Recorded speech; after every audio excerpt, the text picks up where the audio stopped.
تیسرا باب امیر المومنین علی ابن ابی طالب علیہ السلام۔ امیر المومنین حضرت علی علیہ السلام کا وجود مبارک مختلف جہتوں اور حیثیتوں سے تمام بنی نوع انسان کے لیے ایک نہ بھلایا جانے والا دائمی سبق ہے۔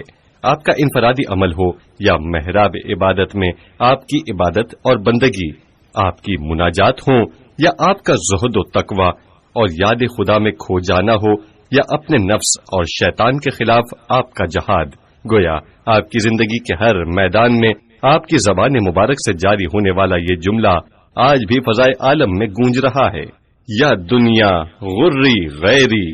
نہج البلاغہ کلمات قصار نمبر 77۔ اے دنیا کی لذتوں، اے جاذب نظر اور پرفریب جلووں، اے ہوا و ہوس جو دنیا کے طاقتور انسانوں کو اپنے جال میں پھنساتی ہیں، جاؤ کسی اور کو دھوکہ دو، علی تیرے جال میں پھنسنے والا نہیں ہے۔ لہذا ہر بیدار ذہن رکھنے والا انسان امیر المومنین حضرت علی علیہ السلام کی زندگی کے ایک ایک لمحے سے آپ کا خدا سے تعلق اور معنویت و روحانیت کا نہ بھلایا جانے والا سبق حاصل کر سکتا ہے۔ آپ کی زندگی کا ایک دوسرا پہلو حق اور عدالت و انصاف کے لیے جہاد ہے، یعنی جس دن نبی اکرم صلی اللہ علیہ وآلہ وسلم نے رسالت کا بوجھ اپنے کاندھوں پر اٹھایا، اس وقت ایک مجاہد، مومن اور فداکار جو ابھی نوجوان تھے ہمیشہ آپ کے شانہ بشانہ موجود رہے، اور وہ نوجوان علی علیہ السلام ہی تھے۔ اس وقت سے لے کر پیغمبر اسلام کی بابرکت زندگی کے آخری لمحات تک امیر المومنین اسلام کی حفاظت اور بقا کے لیے مسلسل جہاد کرتے رہے، اور لمحہ بھر کے لیے بھی فارغ نہیں رہے۔ آپ نے اس راہ میں کس قدر زحمتیں اٹھائیں، کس قدر اپنی جان کے لیے خطرات مول لیے، اور حق اور عدل و انصاف کے قیام میں جمے رہے۔ جب کوئی میدان میں ثابت قدم نہیں رہ سکتا تھا تب بھی آپ میدان میں ثابت قدم رہتے تھے۔ جب لوگ میدان میں اترنے سے کتراتے تھے تب آپ میدان میں اترتے تھے۔ جب سختیاں اور مشکلات کوہ گراں بن کر راہ خدا میں جہاد کرنے والوں کے حوصلے پست کر دیتی تو علی علیہ السلام کی بلند شخصیت ہی مجاہدین اسلام کو حوصلہ اور تسلی دیتی تھی۔ آپ کی نظر میں زندگی کا معنی و مفہوم ہی یہی تھا کہ خدا نے جو قوت و طاقت اور صلاحیتیں آپ کو عطا کی ہیں ان سب سے اعلائے کلمہ حق کے لیے استفادہ کیا جائے۔ جی ہاں، علی علیہ السلام کی قوت ارادی اور جہاد کی برکت سے آج حق زندہ ہے۔ آپ دیکھ رہے ہیں کہ اگر آج دنیا میں حق، عدالت اور انسانیت جیسی اصطلاحات کی کوئی قدر و قیمت ہے اور روز بروز انہیں تقویت مل رہی ہے تو یہ بھی امیر المومنین علی علیہ السلام کی قربانیوں اور فداکاریوں کا ہی نتیجہ ہے۔ تاریخ بشریت میں علی ابن ابی طالب علیہ السلام جیسی شخصیات بہت کم ہی گزری ہیں۔ اگر وہ بھی نہ ہوتی تو آج انسانی قدریں بھی موجود نہ ہوتی، انسانیت ان خوبصورت اور دلچسپ عنوانات سے عاری ہوتی، انسان کے نزدیک زندگی، تمدن، ثقافت اور اعلیٰ انسانی اہداف و مقاصد نامی اصطلاحات کی کوئی اہمیت نہ ہوتی، بلکہ انسانیت ایک وحشت ناک درندگی اور خوفناک حیوانیت کی شکل میں تبدیل ہو چکی ہوتی۔ آج پوری انسانیت اپنے اعلیٰ اہداف اور مقاصد کی حفاظت پر امیر المومنین اور آپ جیسے عظیم انسانوں کی زحمتوں اور ان کے کردار کی مرہون منت کمر بستہ ہے، اور یہ سب آپ کے جہاد کا اثر ہے۔ امیر المومنین علی علیہ السلام کی زندگی کا ایک اور پہلو آپ کا انداز حکومت ہے۔ جب اس عظیم اور بزرگ ہستی نے نظام حکومت کو اپنے ہاتھ میں لیا تو اس مختصر سی مدت میں وہ کارنامے انجام دیے، اگر سال ہا سال تک بھی دنیا کے لکھاری لکھتے رہیں، تصویر کشی کرنے والے اس کی تصویر کشی کرتے رہیں اور مورخین قلم چلاتے رہیں، پھر بھی جو لکھا جائے، کہا جائے یا اس کی تصویر کشی کی جائے کم ہے۔ امیر المومنین علی علیہ السلام کے دور حکومت میں آپ کا طرز زندگی خود ہی ایک قیامت ہے۔ آپ نے تو حکومت کا معنی ہی بدل کر رکھ دیا۔ آپ ایک الہی حکومت کا مظہر تھے۔ آپ مسلمانوں کے درمیان مجسم آیات قرآنی اور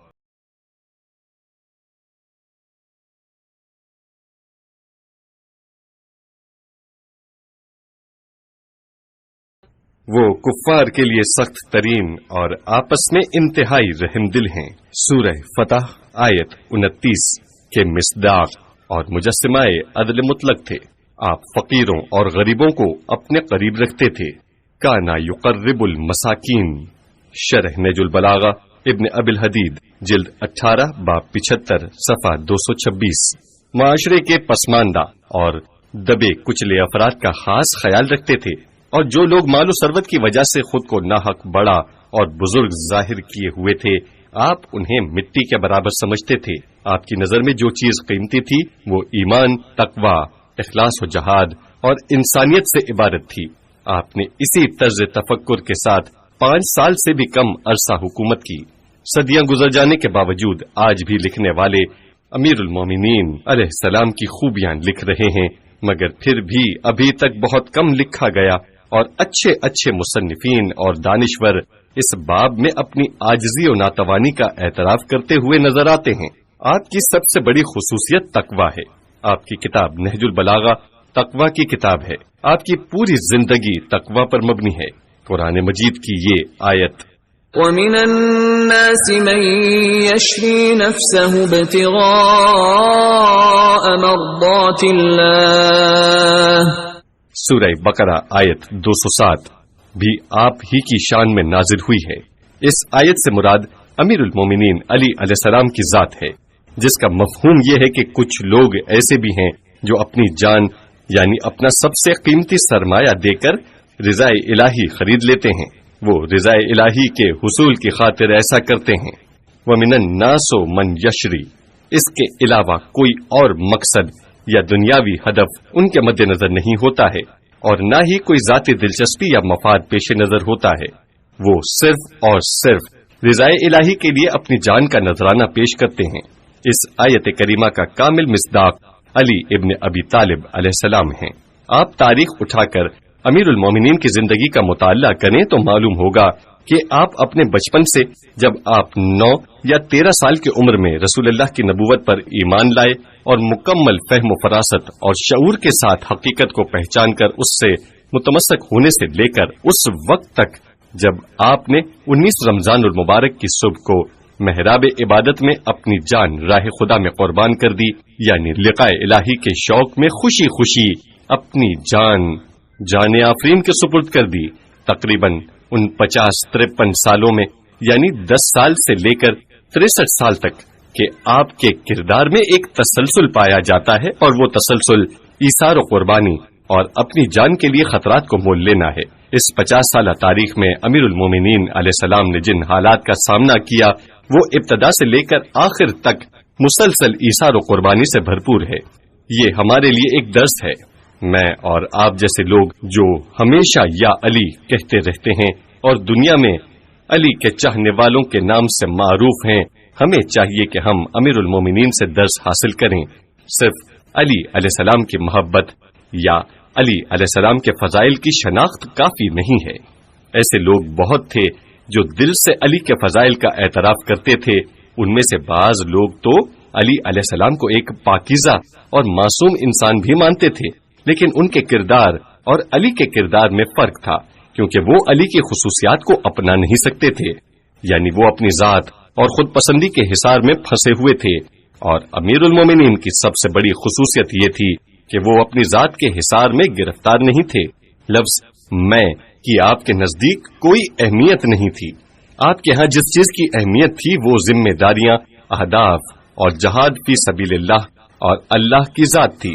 امیر المومنین اپنے بچپن میں ہی شہر مکہ میں پیغمبر اکرم کی دعوت پر ایمان لے آئے، جس کے ساتھ ہی آپ کو کافروں کی طرف سے ایذا رسانی، تضحیک و تمسخر اور اہانت کا سامنا کرنا پڑا۔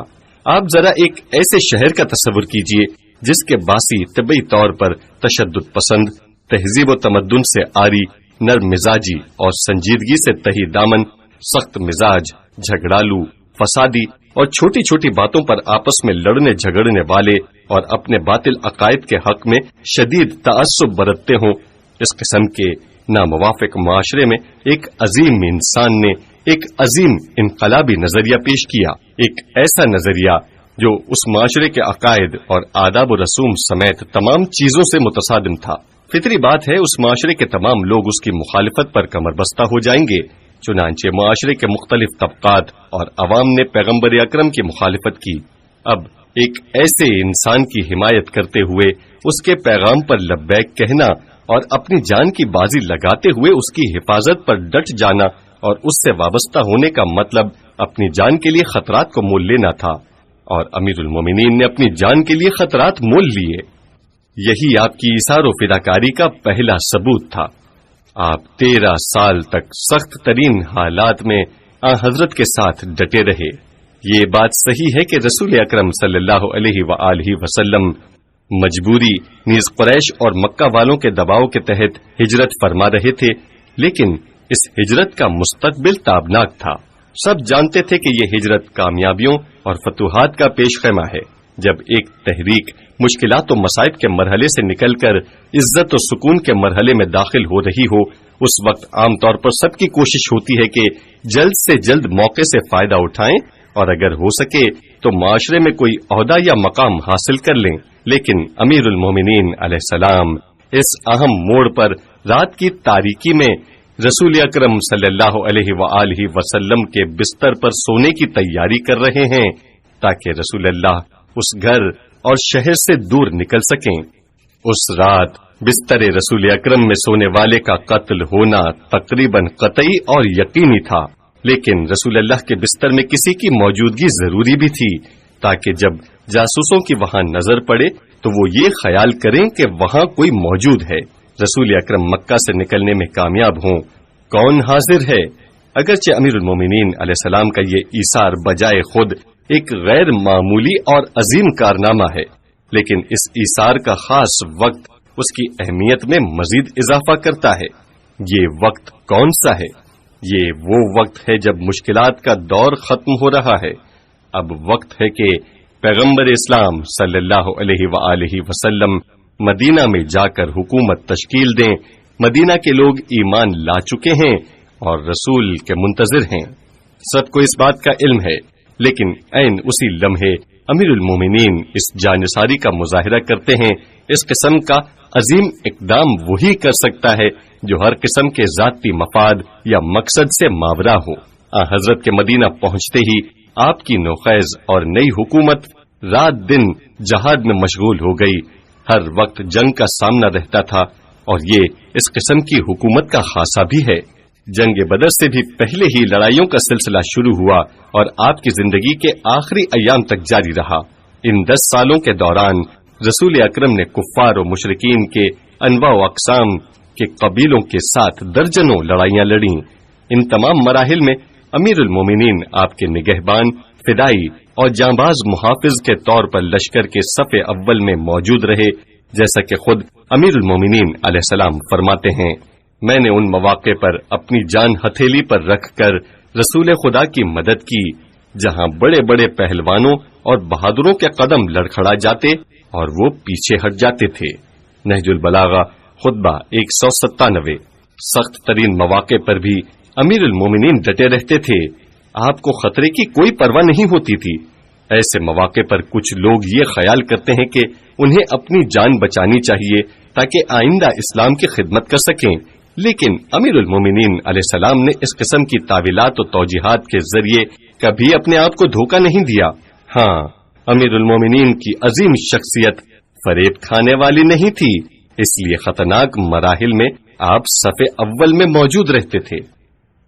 رسول اکرم صلی اللہ علیہ وآلہ وسلم کی رحلت سے خلافت ظاہری تک، جب حضرت رسول اکرم صلی اللہ علیہ وآلہ وسلم کا دور اپنے اختتام کو پہنچا اور آپ رحلت فرما گئے تو اس کے ساتھ ہی امیر المومنین کے زندگی کے 30 سالہ تلخ ترین دور کا آغاز ہوا، جبکہ وہ دور بہت پر لطف اور شیریں تھا جب پیغمبر اسلام زندہ تھے اور آپ ان کے زیر سایہ جہاد کرتے تھے، لیکن آپ کی رحلت کے ساتھ ہی یہ دور اپنے اختتام کو پہنچا اور ایک تلخ دور کا آغاز ہوا، کیونکہ اس کے بعد وقفے وقفے سے فتنوں کے بادل اس طرح تاریکی سے ہمکنار کرنے لگے کہ آنکھوں کو کچھ دکھائی ہی نہیں دیتا تھا، اور جو لوگ راہ راست پر چلنا چاہتے تھے ان کے لیے ایک ایک قدم اٹھانا دشوار تھا۔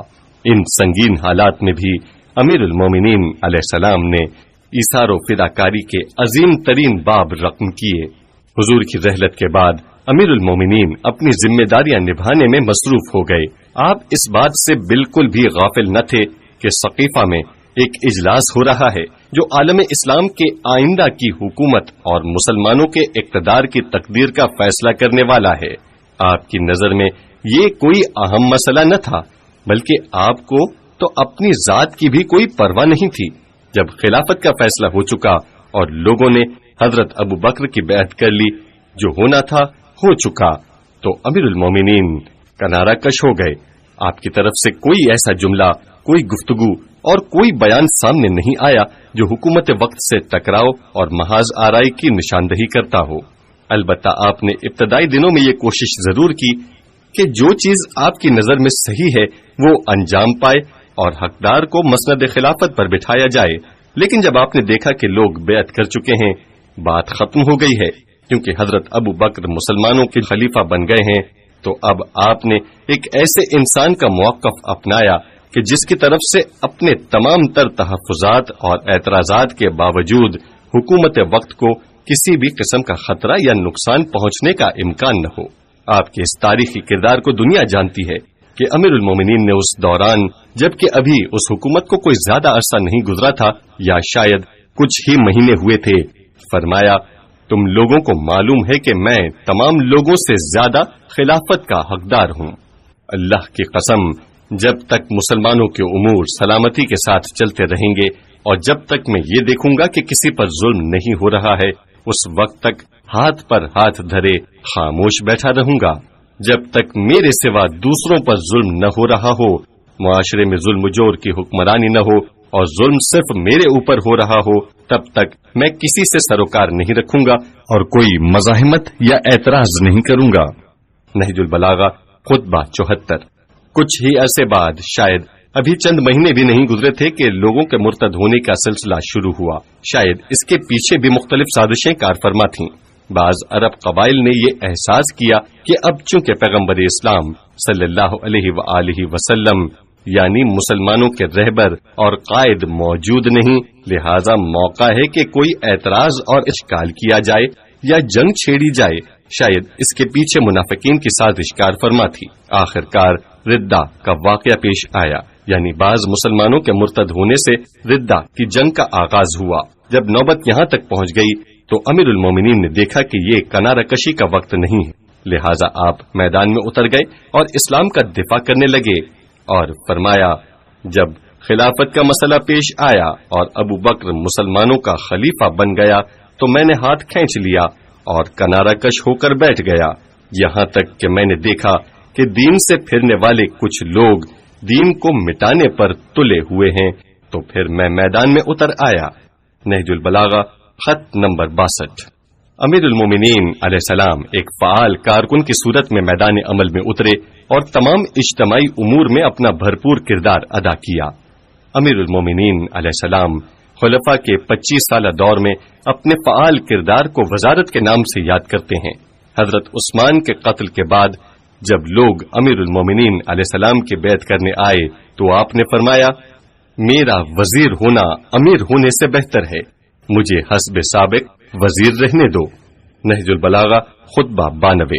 یعنی امام علیہ السلام اپنے 25 سالہ کردار کو وزارت کا نام دیتے ہیں کیونکہ آپ برسر اقتدار خلفاء اور حکمرانوں کی مدد کرتے رہے تھے۔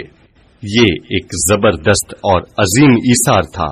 انسان یہ دیکھ کر سچ مچ حیرت زدہ رہ جاتا ہے کہ امیر المومنین نے اس معاملے میں کس قدر ایثار کا ثبوت دیا تھا۔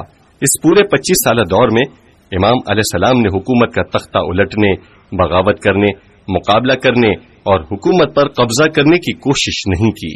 رسول اکرم کی رحلت کے وقت امیر المومنین 33 سال کے جوان تھے۔ آپ کی جوانی اور جسمانی قوت جوبن پر تھی، جوانی کا جوش و جذبہ عروج پر تھا۔ آپ لوگوں کے درمیان محبوب تھے، ذہین و فطین تھے، بے پناہ علم کے حامل تھے اور ایک انسان میں جتنے کمالات ممکن ہیں وہ سب آپ کے اندر بدرجہ اتم موجود تھے۔ اگر آپ کوئی باغیانہ اقدام کرنا چاہتے تو یقیناً کر سکتے تھے، لیکن آپ نے ان 25 سالوں میں اسلامی معاشرے کے عمومی اور کلی مسالے و مفادات کی حمایت و حفاظت اور خدمت خلق کے علاوہ کوئی قدم نہیں اٹھایا۔ خلیفہ دوم کی رحلت کے بعد جب 6 رکنی شورا کے اجلاس میں شرکت کی دعوت دی گئی تو آپ نے ناراضگی کا اظہار نہیں کیا بلکہ اس میں شریک ہوئے۔ آپ نے یہ نہیں کہا کہ یہ میرے مقابلے کے لوگ نہیں ہیں، طلحہ و زبیر کہاں، عبد الرحمن بن عوف اور عثمان کہاں، اور میں کہاں؟ یہ شورا خلیفہ دوم کی وصیت کے مطابق وجود میں آ گئی تھی تاکہ یہ افراد مل بیٹھ کر کسی ایک کو خلیفہ مقرر کر سکیں۔ ان 6 افراد میں سے آپ کے خلیفہ بننے کے امکانات زیادہ تھے، اور عبد الرحمن بن عوف کے ووٹ کو فیصلہ کن حیثیت حاصل تھی، یعنی امیر المومنین علیہ السلام کے 2 ووٹ تھے، ایک اپنا اور دوسرا زبیر کا، اور عثمان کے بھی 2 ووٹ تھے، اپنا اور طلحہ کا، اور عبد الرحمن بن عوف کے بھی 2 ووٹ تھے، ایک اپنا اور دوسرا سعد بن ابی وقاص کا۔ لہذا عبد الرحمن کے ووٹ کو فیصلہ کن حیثیت حاصل تھی۔ اگر وہ امیر المومنین علیہ السلام کو ووٹ دیتا تو آپ خلیفہ بن جاتے، اور اگر عثمان کو ووٹ دیتا تو وہ خلیفہ بن سکتے تھے۔ عبد الرحمن بن عوف نے سب سے پہلے امیر المومنین علیہ السلام سے مخاطب ہو کر آپ کے سامنے یہ شرط رکھی کہ آپ کو اللہ کی کتاب یعنی قرآن مجید اور سنت رسول سے سیرت شیخین یعنی ابو بکر اور عمر کی سیرت پر عمل کرنا ہوگا۔ حضرت نے فرمایا، مجھے اللہ کی کتاب اور سنت رسول پر عمل کی شرط تو قبول ہے، لیکن شیخین کا طرز عمل ان دونوں کا اجتہاد تھا جس سے میرا کوئی تعلق نہیں، میں تو اپنے اجتہاد پر عمل کروں گا۔ اس موقع پر آپ ان چھوٹی چھوٹی چیزوں سے چشم پوشی کرتے ہوئے اقتدار کی منزل تک پہنچ سکتے تھے، لیکن امیر المومنین نے ایک لمحے کے لیے بھی ایسا کرنا گوارا نہ کیا، جس کے نتیجے میں آپ کو اقتدار سے ہاتھ دھونا پڑا۔ اس موقع پر بھی آپ نے ایثار سے کام لیا اور اپنی ذاتی پسند کو اپنے پیروں تلے روند ڈالا، کیونکہ آپ نے کبھی بھی اپنے ذاتی مفادات کی خاطر اصولوں کے سودے کا سوچا بھی نہیں تھا۔ حضرت عثمان کے دور حکومت کے 12 سال گزر چکے تو ان پر اعتراضات کی شرح میں اضافہ ہونے لگا۔ اعتراضات کرنے والوں میں سے اکثریت کا تعلق مصر سے تھا، جبکہ کچھ لوگ عراق، بصرہ اور دیگر مقامات سے بھی آئے ہوئے تھے۔ یوں ان کی کافی بڑی تعداد جمع ہو گئی تھی۔ انہوں نے عثمان کے گھر کا محاصرہ کر لیا تھا اور خلیفہ کی جان خطرے میں پڑ گئی تھی۔ ان حالات میں امیر المومنین جیسے شخص کو کیا کرنا چاہیے تھا؟ وہ شخص جو اپنے آپ کو خلافت کا اصلی حقدار سمجھتا ہو، جسے 25 سال تک اپنے مسلمہ حق سے محروم رکھا گیا ہو اور جسے موجودہ حکمران پر اعتراض بھی ہو، وہی شخص اب دیکھ رہا ہو کہ خلیفہ کا گھر محاصرے میں ہے، تو آپ سوچئے کہ اس کا موقف کیا ہونا چاہیے تھا۔ عام لوگ بلکہ بڑی بڑی شخصیات ان حالات میں کیا طرز عمل اختیار کرتی ہیں؟ وہی طرز عمل جو طلحہ، زبیر اور عائشہ نے اختیار کیا تھا، یا دیگر لوگوں نے جو قتل عثمان کے واقعے میں کسی نہ کسی طرح ملوث تھے۔ حضرت عثمان کا قتل تاریخ اسلام کے اہم ترین سانحات میں سے ایک ہے۔ نہج البلاغہ اور تاریخ اسلام کے دوسرے مآخر سے خوب واضح ہوتا ہے کہ انہیں کن لوگوں نے قتل کیا اور اس قتل کے پیچھے کون سے عوامل کار فرما تھے۔ جن افراد نے اپنے مقصد کے حصول کے لیے حضرت عثمان سے اپنی عقیدت کے اظہار کا سہارا لیا اور ان کی حمایت کا ڈھنڈورا پیٹا، انہوں نے ہی لوگوں کو اکسایا اور خلافت کی پشت پر خنجر گھونپ دیا۔ عمرو عاص سے جب پوچھا گیا کہ حضرت عثمان کو کس نے قتل کیا، اس نے کہا فلاں، ایک صحابی کا نام لے کر کہا، نے تلوار بنائی، فلاں نے اس کی دھار کو تیز کیا، اور فلاں نے تلوار کو زہر سے مسموم کیا، اور فلاں نے اس تلوار سے عثمان پر وار کر دیا، اور حقیقت میں بھی ایسا ہی تھا۔ اس سانحے میں امیر المومنین نے کمال اخلاص کے ساتھ وہ کردار ادا کیا جسے آپ اپنی شرعی اور اسلامی ذمہ داری سمجھتے تھے۔ تاریخ کی مسلمہ حقیقتوں میں سے ایک یہ ہے کہ امیر المومنین علیہ السلام نے حسنین علیہ السلام کو، جو رسول خدا کے 2 گراں بہا گوہر اور یادگار تھے، حضرت عثمان کی حفاظت کے لیے بھیجا۔ خلیفہ کا گھر محاصرے میں تھا اور کھانے پینے کی چیزیں اندر لے جانے کی اجازت نہیں مل رہی تھی۔ ان حالات میں امام نے خلیفہ کے گھر کے اندر سامان خورد و نوش بھیجا۔ آپ نے بار بار ان لوگوں کے ساتھ مذاکرات کیے جو حضرت عثمان سے ناراض تھے، تاکہ ان کے غیظ و غضب کو کم کیا جا سکے، اور جب انہوں نے حضرت عثمان کو قتل کر دیا تو حضرت علی علیہ السلام بہت سخت ناراض ہوئے۔ اس موقع پر بھی آپ نے کسی قسم کی خواہش، خودخواہی اور خود غرضی کا احساس نہیں ہونے دیا، جو کہ ہر انسان کے اندر موجود ہوتی ہے۔ امیر المومنین علیہ السلام کے وجود مبارک میں اس چیز کا کوئی اثر دکھائی نہیں دیا۔ قتل عثمان کے بعد امیر المومنین ایک معروف و معتبر شخصیت، ایک موقع پرست فرد یا ایک نجات بخش لیڈر کے طور پر حصول اقتدار کے لیے آگے بڑھ سکتے تھے، جبکہ لوگ بھی آپ کو چاہتے تھے، لیکن امیر المومنین علیہ السلام نے اقتدار کی طرف کوئی توجہ مبذول نہیں کی اور حکومت پر قبضہ کرنے کے لیے کوئی اوچھا اقدام نہیں کیا۔ امیر المومنین علیہ السلام کا باطن کس قدر عظیم تھا۔ آپ فرماتے ہیں، اے لوگو، مجھے چھوڑ دو اور کسی دوسرے کو تلاش کرو۔ نہج البلاغہ خطبہ 92۔ اگر تم کسی اور کو حکومت کے لیے منتخب کرو گے تو میں اس کے وزیر یا مددگار کے طور پر کام کروں گا۔ یہ وہ باتیں ہیں جو امیر المومنین علیہ السلام نے ان دنوں میں بیان فرمائیں، لیکن لوگوں نے اسے قبول نہیں کیا۔ حقیقت میں بھی وہ امیر المومنین علیہ السلام کے علاوہ کسی اور کو مسند اقتدار پر دیکھنا نہیں چاہتے تھے۔ خلافت کا زمانہ۔ تمام مسلمان علاقوں نے امیر المومنین علیہ السلام کی بیعت کر لی تھی۔ تاریخ اسلام میں امیر المومنین علیہ السلام کی بیعت کی طرح کسی کی بیعت نہیں ہوئی، صرف شام والوں نے آپ کی بیعت نہیں کی۔ اس کے علاوہ تمام مسلمان علاقوں اور بڑے بڑے صحابہ نے آپ کی بیعت کی تھی۔ صحابہ میں سے چند ایک نے، جن کی تعداد 10 سے بھی کم تھی، امیر المومنین علیہ السلام کی بیعت سے انکار کیا تھا۔ امیر المومنین نے انہیں مسجد میں طلب کیا اور ان میں سے ہر ایک سے پوچھا کہ وہ بیعت کیوں نہیں کر رہے۔ بیعت نہ کرنے والوں میں عبداللہ بن عمر، سعد بن ابی وقاص اور چند دوسرے لوگ شامل تھے۔ جب امیر المومنین نے ان سے بیعت نہ کرنے کی وجہ پوچھی تو ہر کسی نے کوئی نہ کوئی عذر یا بہانہ پیش کیا۔ بعد میں بعض نے بیعت کر لی، لیکن بعض افراد نے، جن کی تعداد بہت ہی کم ہے، پھر بھی بیعت نہیں کی۔ امام نے انہیں آزاد چھوڑ دیا۔ ان کے علاوہ تمام بڑے بڑے مشہور صحابہ جیسے طلحہ اور زبیر وغیرہ آپ کے ہاتھ پر بیعت کر چکے تھے۔ بیعت لینے سے پہلے امیر المومنین نے لوگوں سے مخاطب ہو کر فرمایا، جان لو، اب جب تم اصرار کر رہے ہو کہ میں حکومت کی ذمہ داریوں کو سنبھالوں اور میں تمہارا مطالبہ مان لوں، تو یہ خیال نہ کرنا کہ میں کل فلاں مشہور لوگوں یا سرکردہ افراد یا معروف چہروں اور شخصیات کے دباؤ میں آؤں گا۔ یہ مت سوچنا کہ میں فلاں کی پیروی یا تقلید کروں گا اور دوسروں کی روش پر چلوں گا، ایسا ہرگز نہ ہوگا۔ میں اسلام کے بارے میں اپنے فہم، اپنے علم و دانش اور اپنی ثوابدید کے مطابق تمہیں چلاؤں گا۔ نہج البلاغہ خطبہ 92۔ امیر المومنین علیہ السلام نے یوں لوگوں پر اتمام حجت کرنے کے بعد خلافت کی ذمہ داریوں کو قبول کیا۔ البتہ اس موقع پر بھی امیر المومنین مختلف مصلحتوں اور حالات کو مد نظر رکھتے ہوئے نرم رویہ اختیار کر سکتے تھے اور لوگوں کے دل موہ لے سکتے تھے، لیکن آپ نے دو ٹوک ارادے کے ساتھ فیصلہ کن طریقے سے اسلامی اصولوں اور دینی اقدار پر عمل درآمد پر زور دیا۔ یہی وجہ ہے کہ اتنے سارے دشمن امام علی کے سامنے سب بستہ ہو گئے۔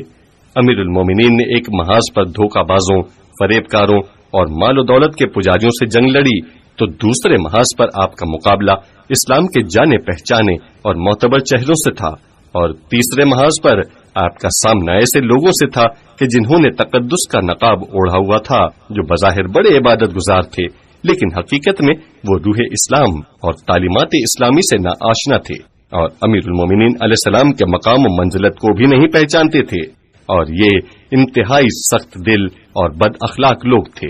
امیر المومنین نے 3 محاذوں پر 3 الگ الگ نظریات کے حامل لوگوں یعنی ناقصین، قاسطین اور مارکین سے جنگ کی ہے۔ ان میں سے ہر ایک واقعہ در حقیقت آپ کا اللہ تعالی کی ذات پر توکل، ایثار اور خودخواہی سے دوری کا واضح ثبوت ہے، اور آخرکار آپ نے اسی راستے میں جام شہادت نوش فرمایا۔ اس لیے آپ کے بارے میں کہا گیا کہ امام علی علیہ السلام کو ان کے عدل و انصاف نے خاک و خون میں غلطاں کیا ہے۔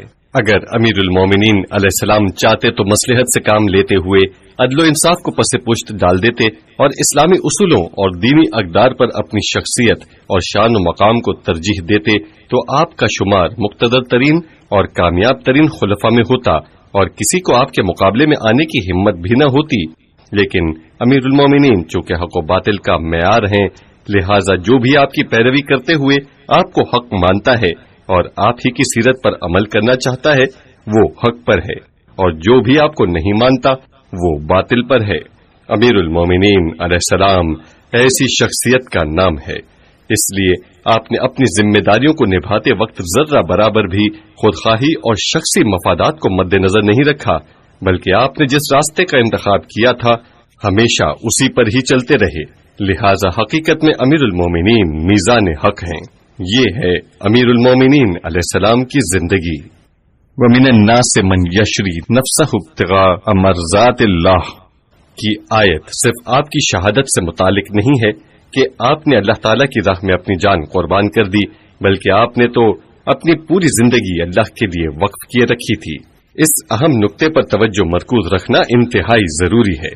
امیر المومنین علیہ السلام نے یہ ثابت کر دیا کہ وہ اسلامی اصول اور دینی اقدار جو اسلام کے گوشہ نشینی کے دور میں اور ایک چھوٹے سے اسلامی معاشرے کے لیے وضع کیے گئے تھے، وہ ایک ترقی یافتہ اور وسیع اسلامی معاشرے کے لیے بھی کارآمد ہیں۔ اسلامی اصول، عدالت اسلامی، انسانیت کا احترام، جہاد کا جذبہ، اسلامی اور اخلاقی اقدار جو پیغمبر اسلام صلی اللہ علیہ وآلہ وسلم کے دور میں وحی الہی کی صورت میں نازل ہو چکے تھے اور آپ ہی کے ذریعے ممکن حد تک اسلامی معاشرے پر نافذ ہو چکے تھے، لیکن پیغمبر اسلام صلی اللہ علیہ وآلہ وسلم کے دور کا اسلامی معاشرہ کتنا وسیع تھا۔ 10 سال تک تو اسلامی معاشرہ صرف مدینہ تک محدود تھا جو چند ہزار افراد پر مشتمل تھا، اور اس کے بعد جب مکہ اور طائف کو فتح کیا تب بھی مملکت اسلامی ایک چھوٹے سے علاقے تک محدود تھی جس کے پاس محدود مال و دولت، وسائل کی انتہائی کمی اور ہر طرف غربت ہی غربت تھی۔ ایک ایسے معاشرے میں اسلامی اقدار کی بنیاد رکھی گئی تھی۔ رسول اکرم کو اس دنیا سے کوچ کیے ہوئے 25 سال بیت چکے ہیں۔ ان 25 سالوں میں مملکت اسلامیہ کوئی 2 گنا یا 3 گنا نہیں بلکہ تقریباً 100 گنا وسعت پیدا کر چکی ہے۔ یعنی جب امیر المومنین علی علیہ السلام مسند خلافت پر متمکن ہو گئے، اس وقت وسطی ایشیا سے لے کر شمالی افریقہ یعنی مصر تک کے علاقے حکومت اسلامی کی عملداری میں داخل ہو چکے تھے۔ اسلامی حکومت کے ہمسایہ 2 سپر پاور طاقتوں یعنی ایران اور روم میں سے ایک مکمل طور پر منہدم ہو گئی تھی، اور ایران کے تمام علاقے اسلامی حکومت کے زیر تسلط آ چکے تھے، جبکہ مملکت روم کے بھی اہم علاقے جیسے فلسطین کے اطراف کے علاقے، موصل اور دیگر مقامات اسلام کے قلمرو میں داخل ہو چکے تھے۔ ایک ایسی وسیع سرزمین حکومت اسلامی کے زیر تسلط تھی۔ اس لحاظ سے حکومت اسلامی کا خزانہ بھرا ہوا تھا۔ اب فقر و غربت اور غذائی قلت کا کوئی مسئلہ درپیش نہ تھا۔ سونے کا کاروبار رواج پا چکا تھا، پیسوں کی کوئی کمی نہیں تھی، بہت سارا مال و دولت حاصل ہو چکا تھا، حکومت اسلامی مالدار ہو چکی تھی، بہت سے لوگ حد سے زیادہ مال و دولت کے مالک بن چکے تھے۔ اگر ہم حضرت علی کو ان کے درمیان سے الگ کر دیں تو ممکن تھا کہ تاریخ یوں فیصلہ کرتی کہ اسلامی اصول اور نبوی اقدار اچھے تو تھے، مگر وہ صرف پیغمبر اسلام کے اس مختصر دور اور اس غریب معاشرے کے لیے، لیکن اس کے بعد جب اسلامی معاشرہ وسیع ہو کر مختلف تہذیبوں سے مل گیا، ایران، روم اور دیگر تہذیبوں کے اثرات لوگوں کی زندگیوں میں داخل ہو چکے اور مختلف اقوام اور قبائل کے لوگ اسلام کی چھتری تلے آ گئے، تو ایسے میں وہ اصول اور قوانین ناکافی ہیں، پھر ان اصولوں کے ذریعے اسلامی معاشرے کو چلایا نہیں جا سکتا۔ امیر المومنین نے اپنے 5 سالہ دور حکومت میں اپنے عمل، اپنی سیرت اور طرز حکومت کے ذریعے یہ ثابت کر دیا کہ اگر نظام حکومت علی جیسے مقتدر خلیفہ کے ہاتھ میں ہو تو پھر توحید، عدل و انصاف، لوگوں کے درمیان مساوات اور برابری جیسے نبوی دور کے اصول اب بھی قابل اجرا ہیں۔ یہ امیر المومنین علیہ السلام کا ایک ایسا کارنامہ ہے جسے تاریخ نے محفوظ کر دیا ہے۔ اگرچہ حضرت علی کی شہادت کے بعد اس طریقہ کار کو آگے نہیں بڑھایا گیا، لیکن آپ نے یہ ثابت کر دیا کہ اگر مملکت اسلامی کا سربراہ اسلامی معاشرے کے قائدین اور مسئولین اگر راسخ اعتقاد کے ساتھ عمل کرنا چاہیں تو انہی اصولوں کو ایک وسیع و عریض مملکت پر بھی لاگو کر سکتے ہیں اور انہیں سب لوگوں کے لیے فائدہ مند بنا سکتے ہیں۔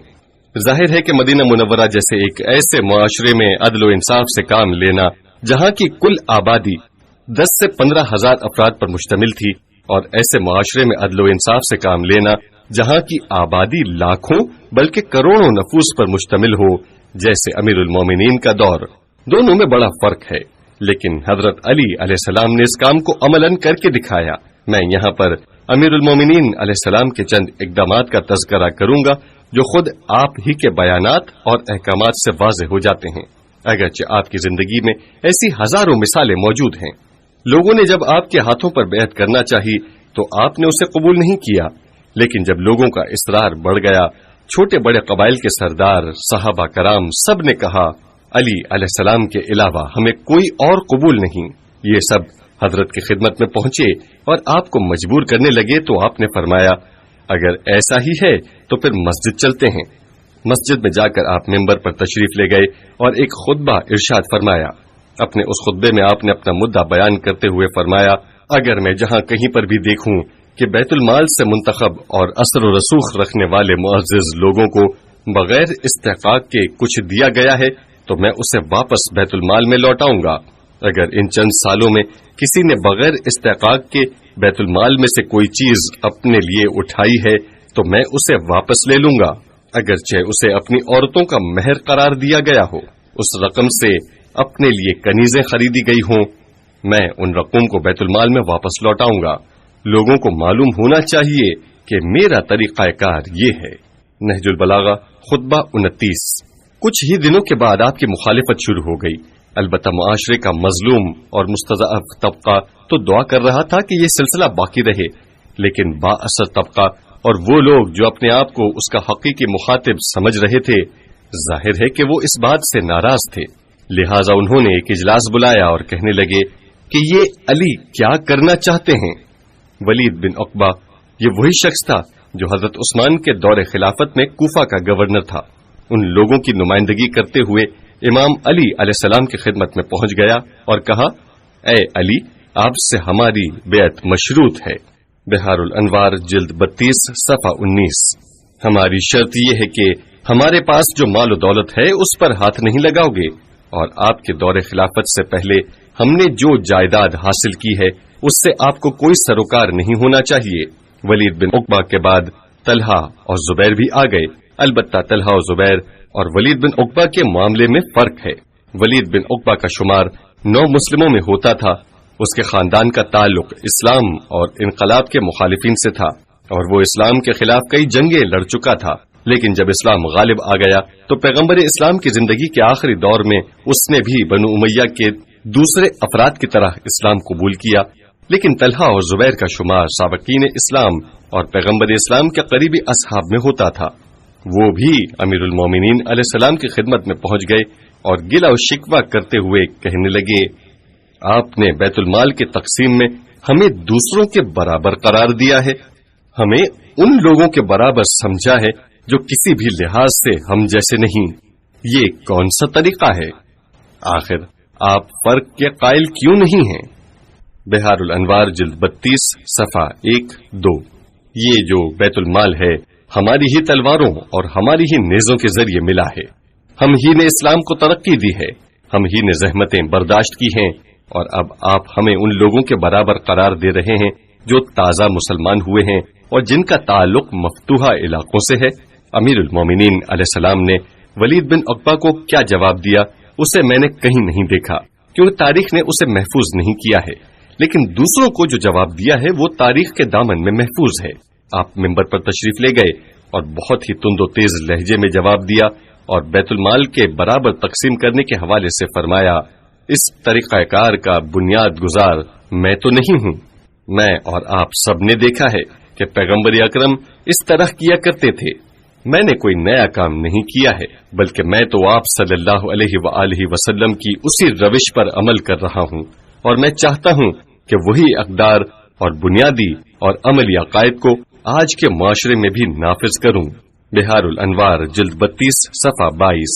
چنانچہ حضرت علی نے انہیں نافذ کر بھی دیا اور اس کی قیمت بھی چکائی، اور اس قیمت کو 3 جنگوں کی صورت میں ادا کر دیا۔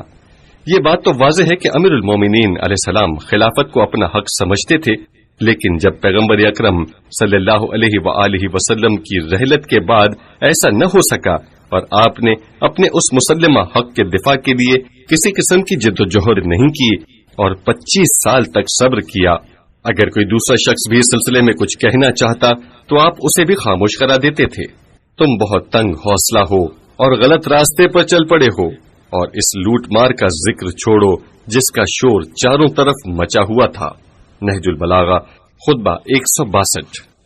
امیر المومنین علیہ السلام سے منسوب اس قسم کے واقعات بہت زیادہ ہیں۔ آپ نے اس معاملے پر 25 سال کوئی رد عمل ظاہر نہیں کیا، لیکن ایک ایسے مسئلے پر جو بظاہر اس پہلے والے مسئلہ خلافت سے کمتر دکھائی دیتا ہے، یعنی مسئلہ عدالت اجتماعی، مسئلہ احیاء اقدار نبوی اور اسلامی اصولوں کے احیاء کے لیے آپ نے 3 جنگیں یعنی جنگ جمل، جنگ صفین اور جنگ نہروان لڑی ہیں۔ آپ اندازہ کیجئے کہ امیر المومنین علیہ السلام کی نظر میں یہ کتنا اہم کام تھا۔ یہی امیر المومنین علیہ السلام کا سب سے بڑا کارنامہ ہے۔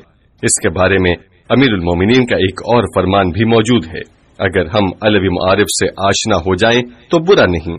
آپ فرماتے ہیں، اگر کوئی انسان مومن ہے، کوئی مجاہد فی سبیل اللہ ہے، اس نے زحمتیں اٹھائی ہیں، محاذ جنگ پر لڑ رہا ہے، بڑے بڑے کارنامے انجام دیے ہیں، تو ایسے شخص کے حقوق کا احترام کرنا تم پر واجب ہے۔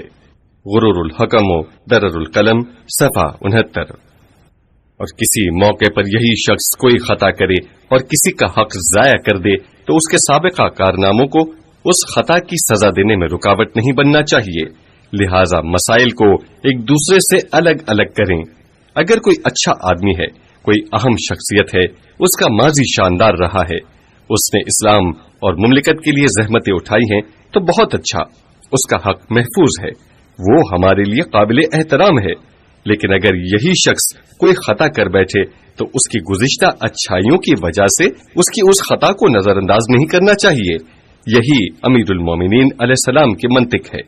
نجاشی نامی ایک شاعر، جس کا شمار امیر المومنین کے چاہنے والوں اور آپ کے مداحوں میں ہوتا ہے، جس سے جنگ صفین میں اپنے بہترین اشعار کے ذریعے لوگوں کو معاویہ کے خلاف جنگ پر ابھارا تھا، جو اخلاص، ولایت پذیری اور اپنے سابقہ کارناموں کی وجہ سے مشہور تھا۔ اس نے ایک مرتبہ ماہ رمضان المبارک میں شراب نوشی کی، اور جب امیر المومنین کو اطلاع ملی تو آپ نے فرمایا، شراب نوشی کی سزا تو معین ہے، اسے لایا جائے تاکہ اس پر حد جاری کی جا سکے۔ امیر المومنین نے لوگوں کے سامنے اس پر شراب نوشی کی حد جاری کی اور اسے کوڑے مارے۔ نجاشی کے خاندان اور اس کے گھر والوں کو جب پتہ چلا تو وہ امیر المومنین کی خدمت میں پہنچ گئے اور کہنے لگے، یا علی، آپ نے تو ہمیں بے آبرو کر دیا، وہ تو آپ کے چاہنے والوں اور دوستوں میں سے تھا، یعنی آج کی اصطلاح میں آپ ہی کی پارٹی کا تھا۔ آپ نے فرمایا، میں نے تو کچھ بھی نہیں کیا ہے، ایک مسلمان نے غلط کام کیا تھا جس پر ایک حد الہی واجب ہو گئی تھی، اور میں نے اس حد کو جاری کر دیا ہے۔ البتہ نجاشی نے امیر المومنین کے ہاتھ سے کوڑے کھانے کے بعد کہا، اگر ایسا ہے تو پھر آج کے بعد میں معاویہ کے بارے میں شعر کہوں گا۔ یہ کہہ کر امیر المومنین علیہ السلام سے جدا ہو گیا اور معاویہ کے کیمپ سے ملحق ہو گیا۔ اس موقع پر امیر المومنین نے یہ نہیں فرمایا کہ ہمیں افسوس ہوا کہ نجاشی ہمارے ہاتھ سے نکل گیا، اسے روکنا چاہیے، نہیں، بلکہ آپ نے فرمایا، اگر وہ جا رہا ہے تو جانے دو، البتہ نہ جاتا تو بہتر تھا۔ یہ تھی امیر المومنین علیہ السلام کی منطق اور آپ کا طریقہ کار۔ آپ نے نجاشی کے دوستوں سے مخاطب ہو کر فرمایا، کیا وہ مسلمانوں میں سے نہیں ہے؟ اس نے حکم الہی کی حرمت کو پامال کیا تھا، اور ہم نے بھی ایک حد کو جو اس کا کفارہ ہے اس پر جاری کیا ہے۔ الحیات، مترجم احمد آرام، جلد 2 صفحہ 714۔ یعنی ہمارے حد جاری کرنے سے اس کے گناہ جھڑ گئے۔ قبیلہ بنی اسد، جو حضرت علی کے رشتہ دار بھی تھے، ان کے ایک شخص پر کوئی حد واجب ہو گئی تھی۔ اس قبیلے کے بعض لوگ جو امیر المومنین کے چاہنے والے تھے کہنے لگے کہ جا کر اس مسئلے کو حل کرتے ہیں، اور وہ پہلے حضرت امام حسن مجتبی علیہ السلام کی خدمت میں پہنچ گئے تاکہ آپ کو امام علی کے پاس سفارش قرار دیں۔ امام حسن نے فرمایا، میرے جانے کی کوئی ضرورت نہیں، آپ لوگ خود ہی چلے جائیں، کیونکہ میرے بابا آپ کو اچھی طرح جانتے ہیں۔ وہ لوگ خود ہی حضرت کی خدمت اقدس میں حاضر ہوئے تو انہوں نے عرض کیا، ہمارے لیے یہ مشکل درپیش ہے، لہٰذا ہماری مدد کیجیے۔ حضرت نے فرمایا، جو کام میرے اختیار میں ہوگا میں اسے ضرور انجام دوں گا۔ یہ لوگ خوشی خوشی وہاں سے نکل گئے۔ راستے میں جب ان کی ملاقات امام حسن سے ہوئی تو آپ نے پوچھا کہ آپ کے کام کا کیا ہوا؟ کہنے لگے الحمدللہ، اچھا ہوا حضرت نے ہم سے وعدہ کیا ہے۔ امام حسن نے پوچھا کہ حضرت نے کیا وعدہ کیا ہے؟ کہنے لگے کہ ہم سے وعدہ کیا ہے کہ جو کام ان کے اختیار میں ہوگا وہ ضرور کریں گے۔ امام حسن مجتبیٰ علیہ السلام مسکراتے ہوئے کہنے لگے تو پھر جاؤ، جا کر حد جاری کروانے کی تیاری کرو۔ بعد میں جب امیر المومنین نے اس شخص پر حد جاری کی تو وہ لوگ آ کر اعتراض کرنے لگے، یا علی، اس شخص پر کیوں حد جاری کی؟ آپ نے فرمایا، حد تو میرے اختیار میں نہیں ہے، یہ حکم الہی ہے۔ میں نے آپ سے وعدہ کیا تھا کہ جو کچھ میرے اختیار میں ہوگا وہ انجام دوں گا، اور حد میرے اختیار میں نہیں ہے۔ دعائم الاسلام جلد 2 صفحہ 443۔ جبکہ بنی اسد امیر المومنین کے چاہنے والوں میں سے تھے۔ یہ حضرت علی علیہ السلام کا طرز زندگی تھا۔ آپ کے کھانے پینے، اوڑھنے بچھونے اور طرز زندگی کے بارے میں بہت سی باتیں نقل کی گئی ہیں۔